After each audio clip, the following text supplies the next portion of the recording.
Hello everyone, welcome to the series on the history of English literature.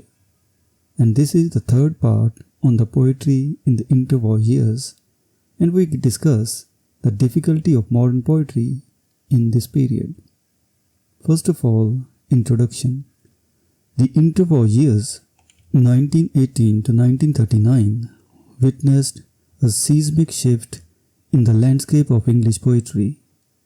Following the devastation of World War I and the collapse of many cultural certainties, poets of the period responded with radical innovations in form and content.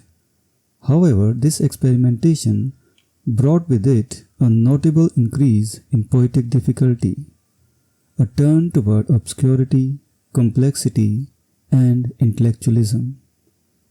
While these changes produced some of the most powerful verse in literary history, they also rendered much of modern poetry inaccessible to general readers. Formal experimentation and its dangers. As poets broke away from traditional forms, they embraced verse libre or free verse, symbolic compression, dislocated syntax, and multiple allusions. This shift, while necessary to reflect the fragmented post-war world, posed a central risk: the elevation of form above substance. In many cases, the pursuit of novelty, technical or linguistic, became a goal in itself. Excessive formalism often led to works that appeared cold, mechanical, or intellectually exclusive. Eccentricity for its own sake became a hallmark of some poems, alienating the average reader.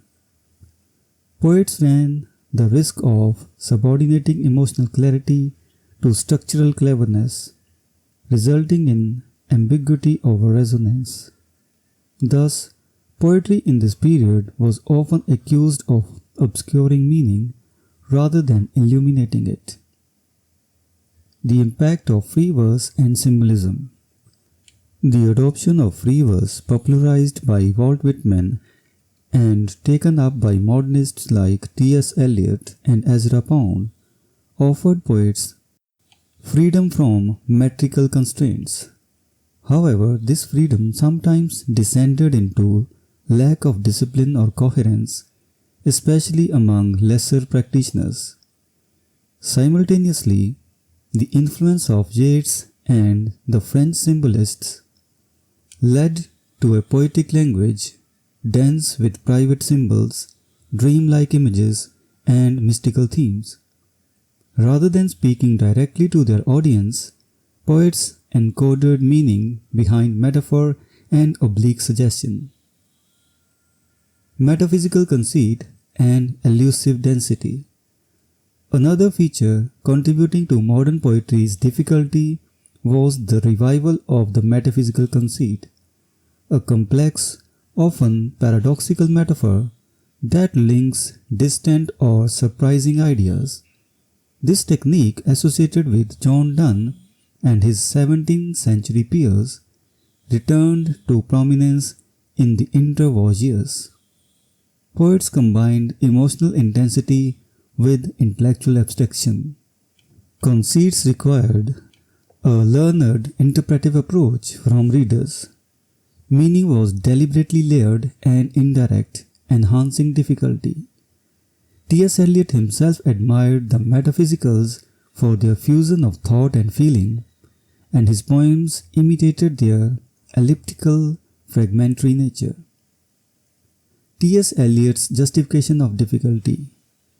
In response to criticism, T.S. Eliot openly defended poetic difficulty as an essential feature of modern art. He famously argued, "Poets in our civilization, as it exists at present, must be difficult. Our civilization comprehends great variety and complexity.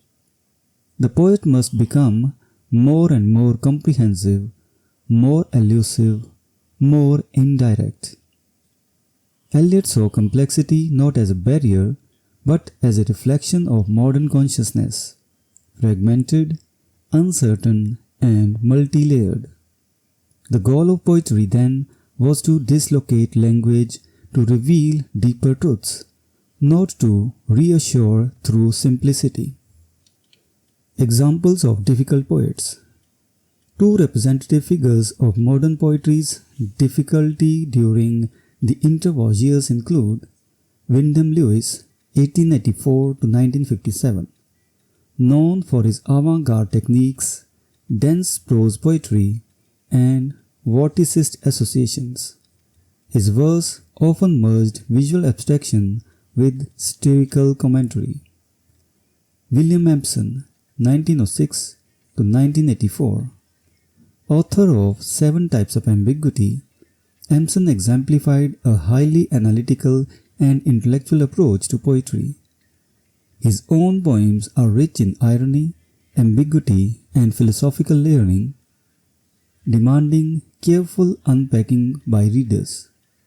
Both poets showcased difficulty as a deliberate artistic stance, emphasizing layered meanings and linguistic complexity. Conclusion. The difficulty of interwar poetry was both a reflection of the times and a source of tension.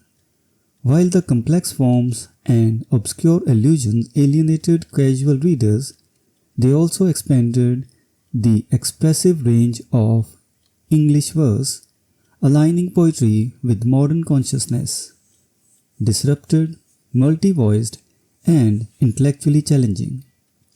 In balancing form and substance, clarity and complexity, modern poetry set a high bar for artistic engagement, often demanding an initiated, educated readership.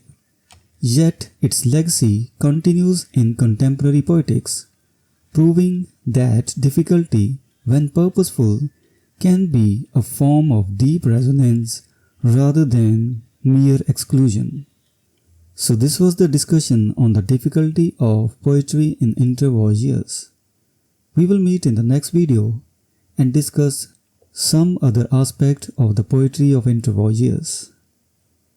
Until then, goodbye and thank you.